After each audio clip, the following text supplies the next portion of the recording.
ایسا لگتا ہے کہ شیخ حسینہ واجد کو اپنے خلاف بنگلہ عوام کی نفرت کا عروج کا سامنا ہے. سالوں میں بنگلہ بندھو گزشتہ 54 سالوں میں بنگلہ بندھو ہیرو سے زیرو ہو گئے اور ان کا خاندان اس وقت عوامی غیظ و غضب کا شکار ہے.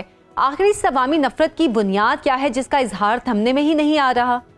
Thank you very much. ایسا ہے کہ یہ بات 15 سالہ دور اقتدار سے پیچھے کی بات ہے کہ جب 1971 میں بنگلہ دیش کو پاکستان سے علیحدہ کیا گیا اور وہ پروپیگنڈے کی بنیاد کے اوپر لوگوں میں نفرتیں پھیلا کر اس کو علیحدہ کیا گیا. اور اس کے بعد جو بھارت کا رویہ تھا اور اس کٹ پتلی حکومت نے جس طریقے سے بنگالی عوام کو لوٹا کھسوٹا اور نوچا، جس کے نتیجے میں ایک اور انقلاب آیا اور شیخ مجیب الرحمان اور ان کی فیملی کو صفحہ ہستی سے مٹا دیا گیا. تو یہ وہی چیز ہے کہ جس کا بدلہ لینے کے لیے شیخ حسینہ واجد نے اس اسٹوڈنٹ جو آرگنائزیشنز کا احتجاج تھا اس میں 700 سے زیادہ قتل کروائے. ٹھیک ہے، ریاستی جبر کا سامنا کرنا پڑا عوام کو، اور یہاں تک کہ تاریخ چینج کروا دی، لوگوں کے اوپر ظلم و ستم کے پہاڑ توڑے. اب جب کہ اس کے اوپر مقدمہ چلنا تھا تو وہ بھارت میں جا کر پناہ لے کر بیٹھ گئی ہیں اور ابھی بھی وہ اپنی غلطی کو ماننے کے لیے تیار نہیں ہے. لوگوں کے عوامی غیظ و غضب کا جو سامنا کرنا پڑ رہا ہے اس کے پیچھے دو چیزیں ہیں. ایک تو بنگالی عوام سیاسی طور پر باشعور ہیں، ایون پاکستان بننے سے پہلے بھی پچھلے کہ وہ سیاسی طور پہ باشعور تھے. دوسری بات یہ ہے کہ جب آپ غلطی کرنے کے بعد اس کا ادراک نہیں کرتے تو لوگوں نے غصے میں آنا ہی ہے. اب بھی انہوں نے یہی سمجھا کہ جی شاید یہ ویسے ہی ہے کہ جیسے اقتدار میں تھی تو لوگ ہر چیز کے اوپر سر ہلا دیتے تھے. آپ نے جس طریقے سے ظلم سے تاریخ لکھنے کی کوشش کی ہے، خاص طور پہ پچھلے 15 سال کے اندر، یہ اس کا نتیجہ ہے کہ لوگ اب آپ کی بات سننا پسند نہیں کرتے. صحیح. اچھا سر، ایسا لگتا ہے کہ بنگلہ عوام مجیب خاندان اور عوامی لیگ سے جڑی باقیات کو حرف غلط کی طرح مٹا دینا چاہتے ہیں. جیسے نظر آتش ہونے والا یہ گھر وہ مقام ہے جہاں بیٹھ کر شیخ مجیب نے پاکستان سے علیحدگی کا اعلان کیا تھا. اس طرح کے مخصوص عوامی رد عمل میں حکمرانوں کے لیے کیا سبق ہے؟ حکمرانوں کے لیے سبق یہ ہے کہ ہر عروج کو ایک زوال ہے اور اپنے دور حکومت میں اتنے ظلم کریں جتنے بعد میں آپ برداشت کر لیں. جب آپ بے شمار لوگوں کو قید رکھیں گے، پھانسیاں دیں گے، ان کو ان کے رائٹس نہیں دیں گے اور ایک پراکسی کے اندر حصہ بنیں گے، تو یقینی بات ہے کہ لوگوں کو جب موقع ملے گا وہ ایک ٹائم پر کھل کے سامنے آئیں گے، پھٹ پڑیں گے. اور تھرڈ ورلڈ کی جتنے کنٹریز ہیں ان کے اندر موسٹلی ایسا ہی ہے. وہ آپ کوئی بھی لے لیں، چاہے آپ ہندوستان سے شروع کر لیں یا آگے آپ کسی بھی ملک میں چلے جائیں، یہاں پر عموماً حکمرانوں کا رویہ ایسا ہی ہوتا ہے اور اس کا رزلٹ پھر یہی ہوتا ہے کہ جب بھی عوام کو موقع ملتا ہے وہ پھٹ پڑتا ہے. اچھا سر، شیخ حسینہ کی فاشزم پر مبنی دور حکومت کو اگر ہم دیکھا جائیں تو اس میں 100 کے قریب مخالفین کو پھانسی دینے کے اقدام کے حوالے سے آپ کیا کہیں گے؟ انہیں بھارت کی سپورٹ بھی حاصل تھی اس میں، اور یہاں پر سوال یہ بھی ہے کہ کیسے سمجھ لیا گیا کہ اپنے مخالفین کو پھندوں پر لٹکا کر اپنے اقتدار کو دوام بخشا جا سکتا ہے؟ ایسا ہے کہ یہ 700 سے زیادہ قتل اب ہوئے اس اسٹوڈنٹ تحریک کے دوران، اور اس سے پہلے تقریباً 100 لوگوں کو پھانسیاں لگائی گئی. اور ان کا قصور کیا تھا کہ وہ آپ سے سیاسی اختلاف رکھتے تھے. اس میں ملا عبد القادر کو تو ہم لوگ نہیں بھولے، اور وہ وہیں کے تھے.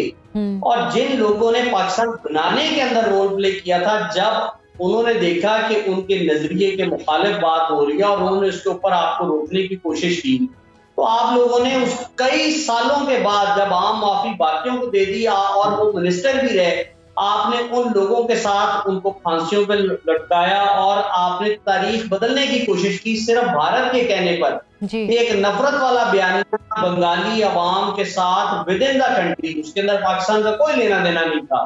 پاکستان کا اس کے اندر صرف اتنا ہی تھا کہ آپ پاکستان کے بارے میں نفرت آمیز رویہ رکھتے ہیں، اور اس چیز کو ریئلائز اب عوام نے کر لیا ہے. اسی لیے وہ ان تمام چیزوں کو، ان تمام اقتدار کے بتوں کو، نشانیوں کو اور ان چیزوں کو جو کہ نفرت پر مبنی تھی ان کو مٹا دینا چاہتے ہیں. دس از دا ریزن. اور پھانسیاں دینے سے بھی تاریخ نہیں بدلتی. یہ جو کہتے ہیں نا کہ تاریخ جو ہے اس کے اندر ہم رہیں گے اور تاریخ کے اندر وہ بانی رہیں گے، تاریخ بدلنے کی انہوں نے بہت کوشش کی ہے. تو وہ جو پچھلی تاریخ تھی بنگلہ دیش کی، بنگلہ دیش بننے سے پہلے، وہ بھی اس کا حصہ ہے. جیسے ہم بھی آج تاریخ پڑھتے ہیں، تاریخ پڑھاتے ہیں اور اس کے اندر سے اپنی غلطیاں کوتاہیاں ڈھونڈ کر اصلاح کرتے ہیں. یہاں ضرورت کی اصلاح کرنے کی، تو انہوں نے اصلاح کرنے کی بجائے انتقامی کارروائیاں شروع کی، جس کا رزلٹ یہ نکلا ہے. اچھا پروفیسر حسنین صاحب، عوامی لیگ اور مجیب خاندان کے بغیر نئے ظہور پاتے بنگلہ دیش کے حوالے سے بھارت کو خاصی تکلیف پہنچ رہی ہے، اور بھارتی میڈیا یہ غلط فہمی پھیلا رہا ہے کہ بھارت کی حمایت کے بغیر بنگلہ دیش نہیں چل سکتا. حالانکہ 2024 میں ہم دیکھیں تو بنگلہ دیش نے 50 بلین کے قریب جو ہے انہوں نے ڈالر کی ایکسپورٹ کی ہے. اس پر آپ کیا کہیں گے؟ بات یہ ہے کہ بنگلہ دیش کسی بھی ملک کی کوئی پہلی ریاست نہیں ہے، ایک آزاد ملک ہے، الگ ہوا پاکستان سے، انہوں نے سسٹین کیا. اب پاکستان یا ہندوستان اگر کہے کہ وہ ہمارے پیسے سے یا سپورٹ سے چل رہا ہے تو وہ غلط فہمی ہے. Bengali themselves are very hard working and politically conscious people. They know how to work.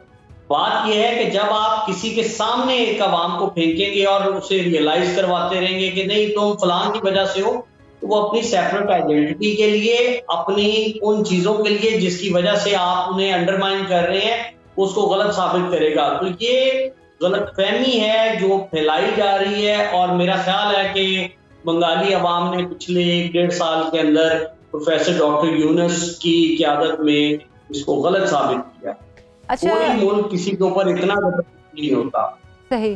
اچھا سر، حسینہ واجد کے خلاف جولائی انقلاب کی ایک وجہ مہنگائی کے غیر معمولی اشاریے بھی تھے، لیکن بین الاقوامی ماہرین کے مطابق اگست 2024 کے بعد سے بنگلہ دیش میں مہنگائی کی شرح میں مسلسل کمی جو ہے وہ دیکھی جا رہی ہے. کیا یہ عبوری حکومت کی منصوبہ بندی کی وجہ سے ہے یا اس کا سبب کچھ اور ہے؟ اس کی وجہ عبوری حکومت کی منصوبہ بندی بھی اور ملک کے اندر امن و امان کا قائم ہونا بھی ہے.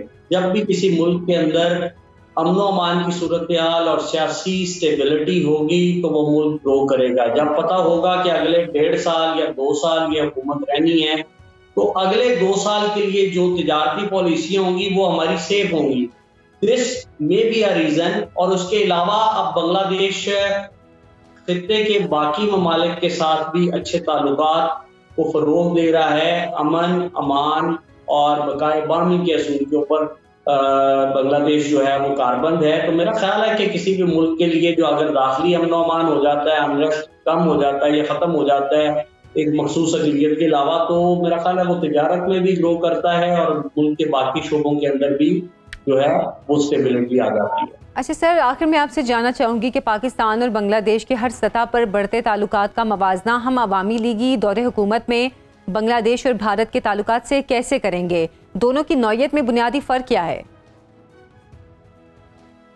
دونوں کی نوعیت میں بنیادی فرق یہ ہے کہ بھارت نے جو بنگلہ دیش کے ساتھ تعلقات بنائے، قائم کیے، اور پچھلے 54 سال ایک طرف اور جو پچھلے 15 سال کے اندر خطے کے اندر دباؤ کی پالیسی پراکسی کے ذریعے بنگلہ دیشی حکومت کو اپنے مقاصد کے لیے استعمال کیا، چاہے وہ دفاع ہو، چاہے وہ تجارت ہو، چاہے وہ سیاست ہو. ایک نفرت پر مبنی بیانیہ بنا کر اپنی پالیسیاں، اپنی ایک سوج یا کٹ پتلی حکومت بنگلہ دیش میں قائم رکھی. جبکہ پاکستان کی اگر ہم بات کریں تو پاکستان کا 1971 کے بعد جب ہم نے بنگلہ دیش کو دوسری اسلامی سربراہی کانفرنس کے موقع پر قبول کر لیا تو ہمارا نظریہ مختلف ہے. ہم ان کو اپنے بھائی سمجھتے ہیں. ہم یہ سمجھتے ہیں کہ دونوں ملکوں نے خطے کی تعمیر و ترقی کے اندر تعلیم، امن و امان اور کوآپریشن کے ذریعے آگے بڑھنا ہے. تو ہمارا اور بھارت کا جو بنیادی فرق ہے وہ سوچ اور نقطہ نظر کا فرق ہے.